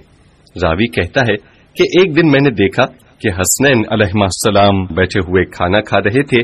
ان کا کھانا روٹی، سرکہ اور سبزی پر مشتمل تھا۔ میں نے کہا، اے شہزادو، آپ امیر المومنین علیہ السلام کے بیٹے ہو، آپ کا تعلق حکمران گھرانے سے ہے، بازار میں کھانے پینے کی اتنی ساری چیزیں دستیاب ہیں، یعنی راہبہ کوفہ کے نزدیک ایک جگہ کا نام ہے، میں بھی اتنا کچھ موجود ہے کہ لوگ وہاں سے استفادہ کرتے ہیں، اور آپ شہزادوں کا کھانا یہ ہے؟ حسنین علیہ السلام نے راوی کی طرف رخ کر کے کہا، ما اغفلک ان امیر المومنین، یعنی تم امیر المومنین کے بارے میں کچھ نہیں جانتے، جاؤ جا کر آپ کی زندگی کو دیکھ لو، حضرت کا اپنے اہل خانہ کے ساتھ بھی یہی سلوک تھا۔ المناقب جلد 2 صفحہ 108۔ آپ نے حضرت زینب کبریٰ علیہ السلام کا ابو رافع سے ایک گلوبند امانت لینے کا واقعہ سنا ہوگا، اور اسی طرح جناب عقیل کا واقعہ بھی سنا ہوگا کہ وہ حضرت کی خدمت میں حاضر ہوئے تھے اور آپ سے مدد مانگی تھی۔ ساؤن من برن، وہ تھوڑا اضافی گندم چاہتے تھے، لیکن حضرت نے دہکتا ہوا لوہا اٹھایا اور ان کے قریب لے جا کر ڈرایا اور ان کی درخواست قبول نہیں کی۔ عبداللہ بن جعفر، جو آپ کے بھتیجے اور داماد یعنی حضرت زینب کبریٰ علیہ السلام کے شوہر نامدار تھے، حضرت کی خدمت میں آ کر عرض کرتے ہیں، چچا جان، میں تنگ دست ہو گیا ہوں اور گھریلو ضرورت کی اشیاء فروخت کرنے پر مجبور ہوں، لہٰذا میری مدد کیجیے۔ لیکن آپ نے ان کی درخواست کو بھی قبول نہیں کیا اور فرمایا، کیا تم مجھ سے یہ کہنا چاہتے ہو کہ تمہارا چچا جا کر چوری کرے اور لوگوں کا مال اٹھا کر تجھے دے دیں؟ امیر المومنین علی علیہ السلام نے پیغمبر اسلام صلی اللہ علیہ وآلہ وسلم کے زمانے کی طرح اپنے زمانے کی ایک ترقی یافتہ، وسیع، متمدن اور دولت مند حکومت کے ذریعے ایک معاشرے پر اسلامی حکومت کی سمت کو معین اور واضح کر دیا۔ اس دور میں ہر شعبے میں ترقی ہوئی تھی، لیکن حضرت علی نے اپنے عمل کے ذریعے یہ ثابت کر دیا کہ اس صورت میں بھی انہی اصولوں کو زندہ رکھا جا سکتا ہے، اور یہ امیر المومنین کا بہت بڑا کارنامہ تھا۔ معنویت، عدالت، جہاد، لوگوں کی اصلاح، نیک اور شائستہ منتظمین کی تربیت جیسے اصولوں سے آپ کی زندگی پر ہے، جن کے بارے میں آپ حضرات متعدد بار مختلف روایتوں اور داستانوں میں سن چکے ہیں۔ یہ تمام چیزیں اس حقیقت کی نشاندہی کرتی ہیں جن کا خلاصہ یہ ہے کہ امیر المومنین یہ ثابت کرنا چاہتے تھے کہ تمام حالات میں ان اصولوں پر عمل کیا جا سکتا ہے، اور یہ حقیقت بھی مد نظر رکھنی چاہیے کہ اسلامی اصول سے مراد وہ لباس نہیں جو امیر المومنین پہنتے تھے کہ آج ہم بھی وہی لباس پہننا شروع کر دیں، بلکہ اسلامی اصولوں سے مراد عدالت، توحید، لوگوں سے عدل و انصاف، لوگوں کے حقوق کا احترام، کمزوروں کی مدد، دین اور مخالفین اسلام کا مقابلہ، حق اور حقیقت کا دفاع وغیرہ ہیں۔ یہ سب وہ چیزیں ہیں جو ہر دور میں قابل اجرا ہیں۔ البتہ آج جب ہم یہ باتیں کر رہے ہیں تو حقیقت میں انسانیت کی اس بلند ترین چوٹی کے بارے میں بات کر رہے ہیں۔ کیا کوئی شخص امیر المومنین جیسا بننے کا تصور بھی کر سکتا ہے؟ نہیں، کوئی بھی شخص آپ جیسا نہیں بن سکتا۔ امام زین العابدین علیہ السلام جو حضرت علی کے پوتے تھے اور امامت و عصمت کے مقام پر بھی فائز تھے، جب آپ سے پوچھا گیا کہ آپ اتنی ساری عبادت کرتے ہیں تو آپ نے فرمایا، ہماری عبادت کہاں اور امیر المومنین علی علیہ السلام کی عبادت کہاں؟ یعنی امام زین العابدین فرماتے ہیں کہ میں علی کے ساتھ موازنے کے قابل نہیں ہوں، جبکہ امام زین العابدین اور آج کے ہمارے زمانے کے بہترین عابدوں اور زاہدوں کے درمیان بھی ہزاروں فرسخ کا فاصلہ ہے۔ امیر المومنین نے جس نمونے عظمت کی بلند چوٹی اور حرکت کے رخ کی نشاندہی کرتے ہوئے سمت کا تعین کر دیا ہے، اب جہاں تک ہم سے ہو سکے اسلامی نظام اور نظام عدل و انصاف پر چلتے ہوئے لوگوں کے امور کی دیکھ بھال کریں، انسانی حقوق کا احترام کریں اور ظالم کے مقابلے میں مظلوم کی حمایت کریں، کیونکہ پوری تاریخ میں انسانوں کی مشکلات یہی چیزیں رہی ہیں۔ بشریت ہمیشہ انہی مشکلات میں گرفتار رہی ہے اور آج بھی گرفتار ہے۔ اقوام انہی زور اور زبردستیوں سے نقصانات اٹھاتی ہیں اور ان کی زندگیاں دشوار ہو جاتی ہیں۔ اسلام امیر المومنین کی منطق اور حکومت علوی کی منطق ایسی چیزوں کے ساتھ ڈٹ کر مقابلہ کرنے سے عبارت ہے، چاہے ایسے ظالم کسی ایک معاشرے کے اندر طاقت کے استعمال کے ذریعے ظلم و جور کا بازار گرم کرنا چاہتے ہوں یا عالمی اور بین الاقوامی سطح پر کوئی ایسا کام کرنا چاہتے ہوں۔ حضرت علی علیہ السلام کی زندگی میں اقتدار، مظلومیت اور کامیابی۔ اس عظیم اور بزرگوار شخصیت کی زندگی میں تین عناصر جو بظاہر ایک دوسرے سے کوئی زیادہ میل نہیں کھاتے جمع ہو گئے ہیں۔ وہ تین عناصر درج ذیل ہیں: اقتدار، مظلومیت اور کامیابی۔ آپ کے اقتدار سے مراد آپ کی فولادی قوت ارادی، آپ کا عزم مصمم، آپ کا مشکل سے مشکل فوجی اور جنگی میدانوں میں سرگرم عمل ہو کر اعلی ترین اسلامی اور انسانی مفاہیم کی طرف ذہنوں اور فکروں کی ہدایت کرتے ہوئے مالک اشتر، عمار، ابن عباس اور محمد بن ابی بکر جیسے افراد کی تربیت کرنا اور تاریخ بشریت میں ایک انقلاب کی بنیاد ڈالنا ہے۔ ان بزرگوار کا مظہر اقتدار، منطق کی حاکمیت، فکر و سیاست کی بالادستی، اقتدار و حکومت جو آپ کے شجاع و توانا بازو کا اقتدار تھا۔ امیر المومنین علیہ السلام کی ذات والا صفات میں کہیں سے بھی کوئی کمزوری نہیں پائی جاتی، مگر اس کے باوجود آپ تاریخ کے مظلوم ترین انسان ہیں۔ آپ کی زندگی کے ہر پہلو میں مظلومیت نمایاں تھی۔ آپ نوجوانی کے دوران ہی مظلوم واقع ہوئے تھے، جوانی میں پیغمبر اکرم کی رحلت کے بعد سے مظلوم تھے، بڑھاپے میں مظلوم تھے، شہادت کے بعد بھی برس ہا برس تک ممبروں سے آپ کو برا بھلا کہا جاتا رہا، جھوٹی تہمتیں لگائی گئیں، یہاں تک کہ آپ کی شہادت بھی مظلومانہ تھی۔ تمام اسلامی آثار میں دو شخصیات ایسی ہیں جن کو سار اللہ سے تعبیر کیا گیا ہے، البتہ فارسی زبان میں ہمارے پاس اس عربی لفظ سار کا متبادل نہیں پایا جاتا جس کو ہم پیش کر سکیں۔ عربی میں اس وقت سار استعمال ہوتا ہے جب کسی خاندان کا کوئی فرد ظلم و ستم کے ذریعے قتل کر دیا جاتا ہے اور مقتول کا خاندان خون بہا کا مالک ہوتا ہے، اس کو سار کہتے ہیں کہ یہ خاندان خون بہا کا حق رکھتا ہے۔ اگر اس کے معنی میں خون خدا کہیں کہا جاتا ہے تو یہ لفظ سار کی ایک ناقص اور بہت نارسا تعبیر ہے، اس کا مکمل مفہوم اس سے واضح نہیں ہوتا۔ تاریخ اسلام میں دو لوگوں کا نام آیا ہے کہ جن کے خون بہا کا حق خدا کے ذمے ہے، ان میں ایک امام حسین علیہ السلام اور دوسری شخصیت آپ کے والد گرامی امیر المومنین علی علیہ السلام ہیں۔ آپ کے والد بزرگوار کے خون بہا کا حق بھی خداوند کریم کے ذمے ہے۔ الکافی جلد 4 صفحہ 576۔ اور تیسرا عنصر امیر المومنین علی علیہ السلام کی کامیابی ہے کہ سب سے پہلے آپ اپنی زندگی کے ان تمام دشوار ترین حالات جنہیں آپ پر مسلط کیے گئے تھے میں کامیاب ہوئے، یعنی دشمن اپنے تمام تر کمر توڑ محاذوں کے باوجود آپ کو گھٹنے ٹیکنے پر مجبور نہ کر سکا، بلکہ خود دشمن کو ہی آپ کے ہاتھوں شکست کھانی پڑی۔ آپ کی شہادت کے بعد بھی روز بروز آپ کی درخشاں حقیقت اور شخصیت آشکار ہوتی چلی گئی، بلکہ آپ کی زندگی کی تابندگی سے بھی زیادہ آشکار ہو گئی۔ آج آپ دنیا پر نظر ڈالیں تو نہ صرف دنیائے اسلام بلکہ پوری دنیا میں علی علیہ السلام کے گن گانے والے موجود ہیں، یہاں تک کہ جو لوگ اسلام کو نہیں مانتے وہ بھی علی ابن ابی طالب کو تاریخ کی ایک درخشاں شخصیت کے طور پر قبول کرتے ہیں، اور یہ وہی درخشاں حقیقت ہے جس کی تابندگی آشکار ہوئی ہے۔ یہ وہ انعام ہے جسے اللہ تعالیٰ نے آپ کی مظلومیت کے صلے میں عطا فرمایا ہے۔ آپ کی وہ مظلومیت، آپ کا گلا گھونٹنے کی وہ کوششیں، آپ پر ناروا تہمتیں لگا کر خورشید کے چہرے کو دھندلا کرنے کی کوششیں، اور ان تمام چیزوں کے مقابلے میں آپ نے جس صبر و استقامت کا مظاہرہ کیا، آخر اللہ تعالی کی طرف سے کچھ انعام تو ہوگا. آپ کے لیے اللہ کا انعام یہ ہے کہ ہم تاریخ بشریت میں کوئی ایسا چہرہ نہیں دکھا سکتے جو آپ سے زیادہ تابناک، درخشاں اور تمام لوگوں کے لیے قابل قبول ہو. شاید آج تک امیر المومنین علیہ السلام کے بارے میں لکھی گئی کتابوں میں سب سے زیادہ محبت آمیز اور عاشقانہ انداز کی کتابیں اکثر غیر مسلموں کی لکھی ہوئی ہیں. مجھے یاد ہے کہ 3 عیسائی مصنفین نے حضرت علی کی مدح و ستائش میں جو کتابیں لکھی ہیں وہ واقعاً عاشقانہ انداز میں لکھی گئی ہیں. امیر المومنین سے محبت اور عقیدت روز اول ہی سے شروع ہوئی، یعنی آپ کی شہادت کے بعد، جب آپ کے خلاف جھوٹے پروپیگنڈے کا بازار گرم تھا.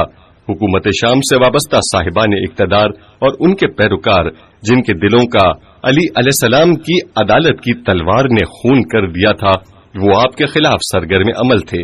آپ سے اظہار محبت کا آغاز اسی وقت سے شروع ہوا تھا. میں یہاں پر اس سلسلے میں ایک مثال آپ کی خدمت میں بیان کرنا چاہتا ہوں.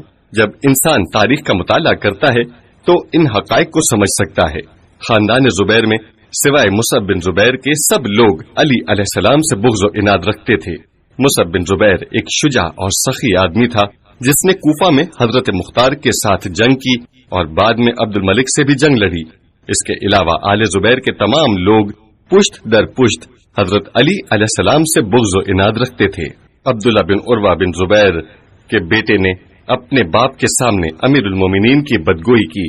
جب لڑکے نے برا بھلا کہا تو اس کے باپ نے ایک جملہ کہا، اگرچہ وہ جملہ مکمل طور پر علی علیہ السلام کے حق میں تو نہیں، مگر اس میں ایک نقطہ موجود ہے جسے میں بیان کرنا چاہتا ہوں. وہ یہ ہے، عبداللہ اپنے بیٹے سے کہتا ہے، خدا کی قسم، لوگوں نے دین سے ہٹ کر جس چیز کی بنیاد ڈالی، دین نے اس کو منہدم کر دیا، اور دین نے جس چیز کی بھی بنیاد ڈالی، یعنی جس چیز کی بنیاد رکھی، اہل دنیا نے لاکھ اسے مٹانے کی کوشش کی مگر اسے نہ مٹا سکے. نصر الدرر جلد 3 صفحہ 186.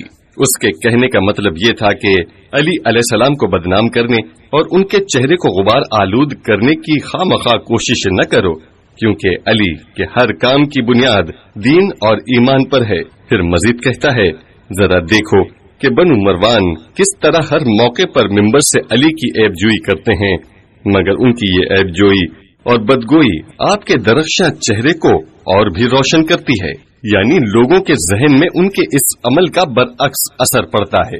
علی کے مقابلے میں بنو امیہ ہیں. بنو امیہ اپنے آباء و اجداد کی تعریفیں کرتے پھرتے ہیں، مگر وہ ان کی جتنی ستائش کرتے ہیں ان کے متعلق لوگوں کی نفرت مزید بڑھتی ہے. یہ بات تقریباً حضرت علی علیہ السلام کی شہادت سے کوئی 30 سال بعد کی ہیں، یعنی امیر المومنین اپنی تمام تر مظلومیت کے باوجود اپنی زندگی میں بھی، تاریخ میں بھی اور لوگوں کے اذہان و افکار میں بھی کامیاب رہے. آپ کی مظلومیت کے ساتھ آپ کی حکومت کا جو خاتمہ ہوا اس کا خلاصہ یوں بیان کیا جا سکتا ہے کہ آپ کے دور حکومت میں، جس کی مدت 5 سال سے بھی کم ہے، 3 قسم کے گروہوں نے آپ کے مقابلے میں صف آرائی کی: قاسطین، ناقصین اور مارقین. اہل تشیع اور اہل سنت دونوں کی کتابوں میں امیر المومنین علیہ السلام سے یہ روایت نقل کی گئی ہے. آپ فرماتے ہیں، میں ناقصین، قاسطین اور مارقین کے ساتھ جنگ پر مامور کیا گیا ہوں. بحار الانوار جلد 44 صفحہ 36. اور ان لوگوں کے یہ نام بھی آپ نے خود ہی رکھے ہیں. قاسطین کے معنی ستمگر اور ظالم کے ہیں. عربی قاعدے کے لحاظ سے جب قسط مجرد استعمال ہوگا، جیسے قسط، یقسطو یا جار یجور، ظلمہ، یظلمو، تو یہ ظلم کرنے کے معنی میں ہوگا.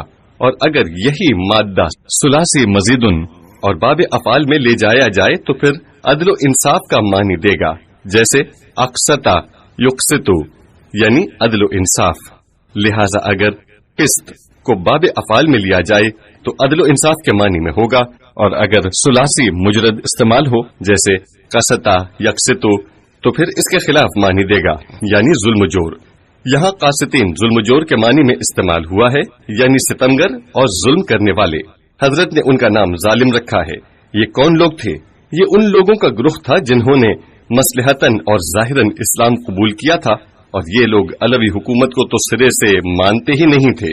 امیر المومنین علیہ السلام نے ان کے ساتھ جو کچھ بھی کیا اس کا کوئی فائدہ نہیں ہوا، یہ لوگ شام کے گورنر معاویہ بن سفیان کے حمایتی لوگ تھے. ان کا اہم لیڈر معاویہ تھا. اس کے بعد مروان بن حکم اور پھر ان کے بعد ولید بن عقبہ تھا. یہ لوگ ایک محاذ پر اکٹھے تھے جو امام علی علیہ السلام کے ساتھ کسی صورت میں تعاون کرنے کے لیے تیار نہ تھے.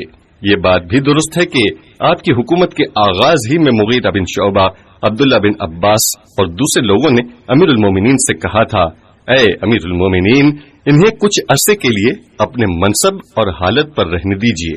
مگر حضرت نے ان کی اس رائے کو قبول نہیں کیا. اس وقت ان لوگوں نے سمجھا کہ شاید آپ کو سیاست نہیں آتی، لیکن بعد کے واقعات نے یہ ثابت کر دیا کہ آپ کو مشورہ دینے والے یہ لوگ خود بے خبر تھے، کیونکہ امیر المومنین علی علیہ السلام کچھ بھی کرتے، معاویہ آپ کو قبول کرنے کے لیے تیار نہ تھا. اس کی کھوپڑی میں وہ دماغ ہی نہیں تھا جو علوی حکومت کو قبول کر سکے، اگرچہ آپ سے پہلے والے ان میں سے بعض کو برداشت کرتے آئے تھے. معاویہ کے مسلمان ہونے سے لے کر امیر المومنین سے جنگ کرنے تک کوئی 30 سال سے کچھ کم مدت کا عرصہ گزر گیا. معاویہ اور اس کے حامیوں نے سال ہا سال شام پر حکومت کی تھی اور لوگوں میں اثر و نفوذ پیدا کیا تھا اور اپنے لیے ایک مرکز بنایا تھا. اب وہ شروع کا دور نہیں تھا کہ انہیں نو مسلم کہہ کر روکا ٹوکا جاتا، بلکہ انہوں نے اپنی جگہ مستحکم کر لی تھی. اس بنا پر وہ کسی بھی صورت میں علوی حکومت کو قبول کرنے کے لیے تیار نہیں تھے. وہ حکومت کو اپنے ہاتھوں میں رکھنا چاہتا تھا. لوگوں نے بعد میں اس کا تجربہ بھی کر لیا اور دنیا اسلام نے اس کی حکومت کا مزہ بھی خوب چکھا. وہی معاویہ جو امام علی علیہ السلام سے چپقلش اور رقابت کے دوران بعض اصحاب کے ساتھ نرمی و ملائمت سے پیش آتا تھا، بعد میں اسی کی حکومت نے ان کے ساتھ سخت رویہ اپنایا، یہاں تک کہ یزید کا زمانہ آیا اور واقعہ کربلا رونما ہوا. اس کے بعد مروان، عبد الملک، حجاج بن یوسف ثقفی اور یوسف بن عمر ثقفی جیسے خونخوار لوگ حاکم بنے، جو اسی حکومت و امارت کا ایک تلخ نتیجہ تھا. یعنی یہی حکومتیں جن کے جرائم کے بیان سے تاریخ کانپتی ہے، جیسے حجاج کی حکومت اسی حکومت کا ثمرہ تھا جس کی بنیاد معاویہ نے رکھی تھی اور اسی طرح کے کام کے لیے امیر المومنین علیہ السلام سے جنگ کی تھی. یہ تو ابتدا ہی سے معلوم تھا کہ ان لوگوں کا کیا ارادہ ہے اور کیا چاہتے ہیں. یعنی یہ لوگ دنیا پرستی، خود غرضی اور اپنی خواہشات پر مبنی ایک دنیوی حکومت چاہتے تھے، جیسا کہ بنو امیہ کی حکومت میں لوگوں نے اس چیز کو اچھی طرح محسوس کیا تھا. البتہ میں یہاں کوئی عقیدے یا کلامی بحث نہیں کر رہا ہوں، بلکہ تاریخی حقائق آپ کے سامنے پیش کر رہا ہوں. اور یہ کوئی شیعہ تاریخ بھی نہیں ہے، بلکہ تاریخ ابن اسیر، تاریخ ابن قتیبہ وغیرہ، جس کی اصل عبارتیں میں نے لکھی ہیں. اور یہاں جو میں نے لکھا یہ مسلمات تاریخ میں سے ہیں، جس میں شیعہ سنی اختلاف کی کوئی بات نہیں ہے. دوسرا گروہ جس نے امیر المومنین کے ساتھ جنگ کی وہ ناقصین کا تھا. ناقصین یعنی توڑنے والے لوگ، اور یہاں پر اس سے وہ لوگ مراد ہیں جو پہلے تو امام علی کے ہاتھ بیعت کر چکے تھے لیکن بعد میں انہوں نے اسے توڑ دیا. یہ لوگ مسلمان تھے اور اس پہلے والے گروہ قاسطین کے مقابلے میں اپنے ہی آدمی تھے. البتہ یہ ایسے تھے جو حکومت علی بن ابی طالب علی علیہ السلام کو اسی حد تک قبول کرنے کو تیار تھے جہاں تک خود ان کو اس سے خاطر خواہ فائدہ ملے. یعنی ان سے رائے لی جائے اور مشورہ لیا جائے، انہیں حکومتی سطح پر ذمہ داریاں دی جائیں، انہیں حاکم بنایا جائے.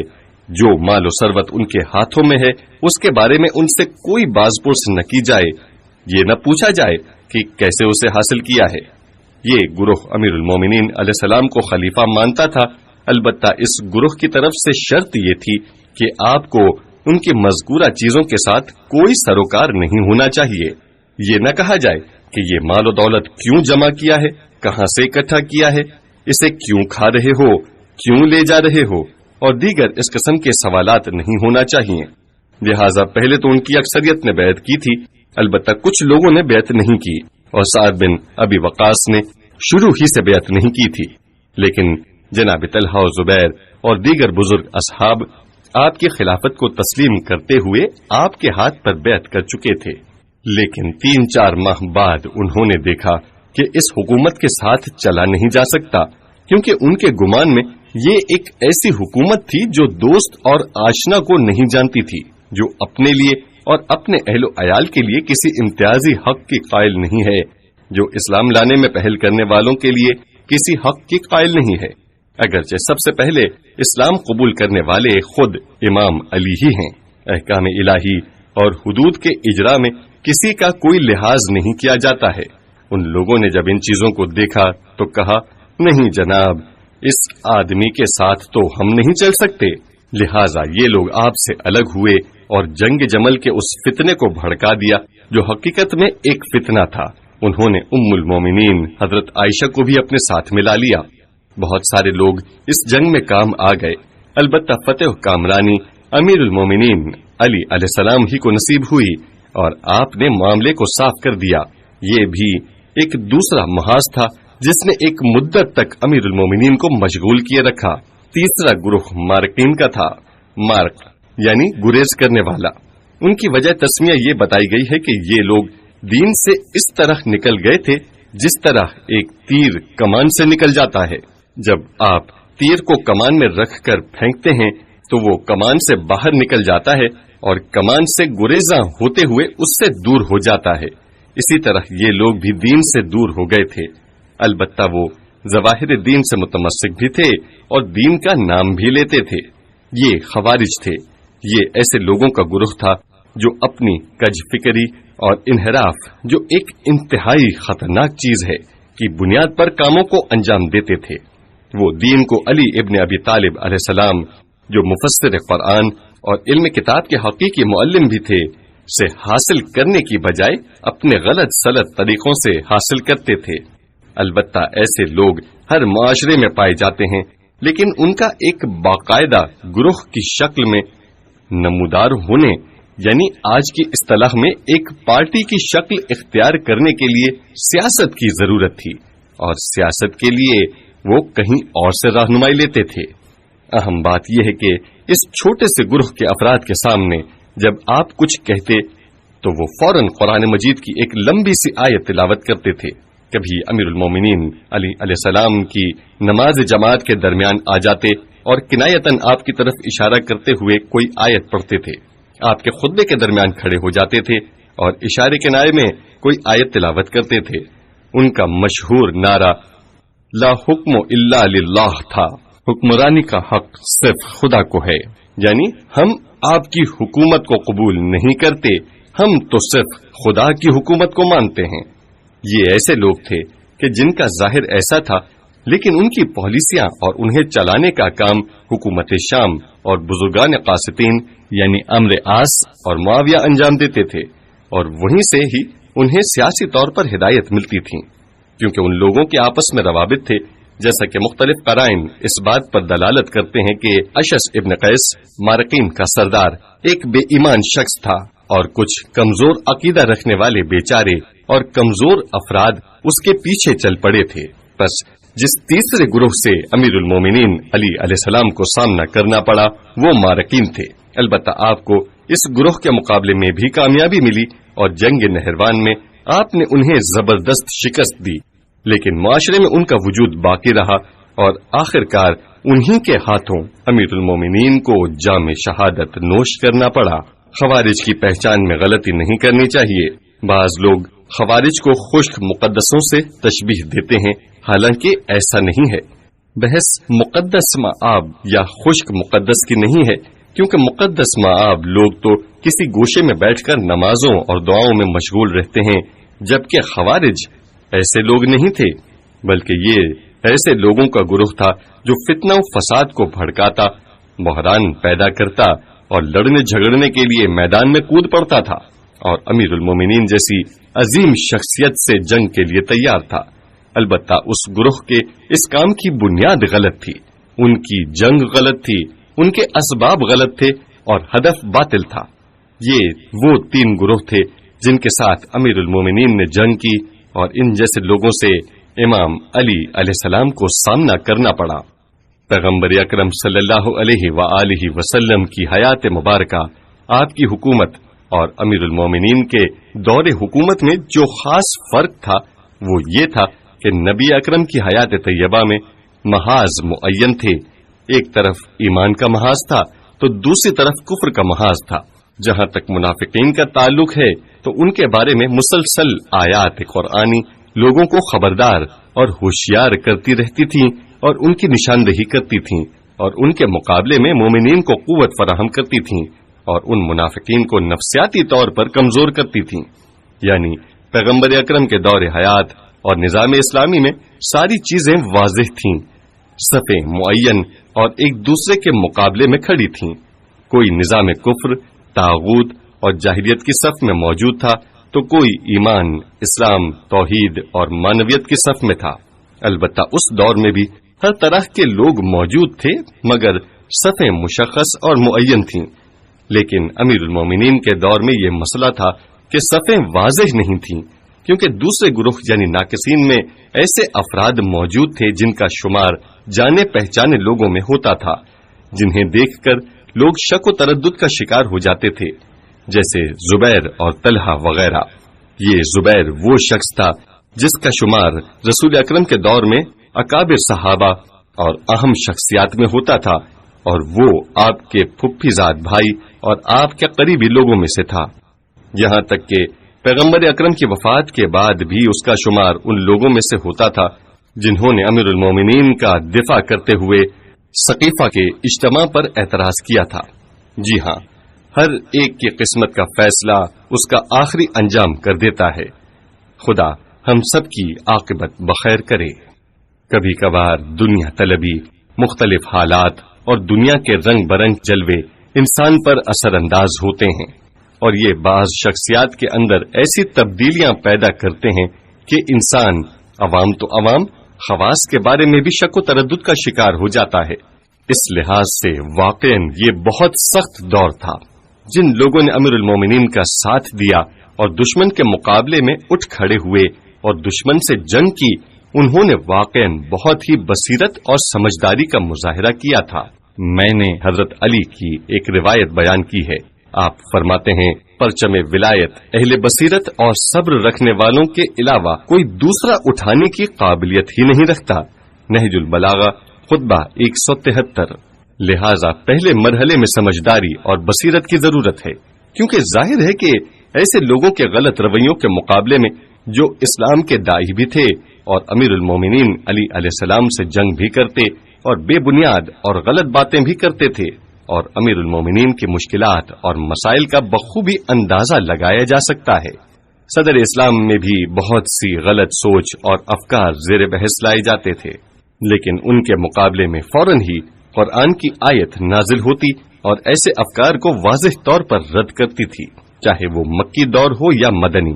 آپ غور کیجئے کہ سورہ بقرہ جو ایک مدنی سورہ ہے، جب انسان اس میں غور کرتا ہے تو اسے معلوم ہوتا ہے کہ اس کی زیادہ تر آیات پیغمبر اسلام کا یہودیوں اور منافقین کے ساتھ مقابلہ اور اسلام کے خلاف ان کی ریشہ دوانیوں کو بے نقاب کرتے ہوئے ان کی جزیات تک کو بیان کرتی ہیں. یہاں تک کہ اس وقت مدینہ کے یہودی پیغمبر اسلام کو روحانی اذیت پہنچانے کے لیے جو طریقہ کار اختیار کرتے تھے، قرآن مجید اسے بھی بیان فرماتا ہے، جیسا کہ ارشاد الہی ہے، يا أيها الذين آمنوا لا تقولوا راعنا وقولوا انظرنا واسمعوا. اے ایماندارو، تم رسول کو اپنی طرف متوجہ کرنا چاہو تو رائنا، ہماری رعایت کیجیے، نہ کہا کرو بلکہ انظرنا، ہم پر توجہ فرمائیے کہا کرو. سورہ بقرہ آیت 104. اس طرح کی اور باتوں کو بھی بیان فرماتا ہے. مثلا سورہ آراف ایک مکی سورہ ہے، اس میں ایک مفصل گفتگو کرتے ہوئے خرافات اور توہمات سے جنگ کی ترغیب دیتا ہے. چنانچہ حقیقی محرکات کو گوشت کے انواع و اقسام کے مقابلے میں حلال و حرام قرار دینا اور حقیقی محرمات کو بیکار اور ہیچ سمجھنے پر بات کی گئی ہے. قل انما حرم ربي الفواحش ما ظهر منها وما بطن. اے رسول، تم صاف صاف کہہ دو کہ ہمارے پروردگار نے تو تمام بدکاریوں کو خاص ظاہری ہوں یا باطنی حرام کیا ہے. سورہ آراف آیت 33. یہ چیزیں حرام ہیں نہ کہ وہ جسے تم نے اپنے لیے حرام قرار دیا ہے، جیسے سائبہ، صاحبہ اس اونٹنی کو کہا جاتا ہے جسے بتوں سے نظر کر کے آزاد چھوڑ دیا جاتا تھا۔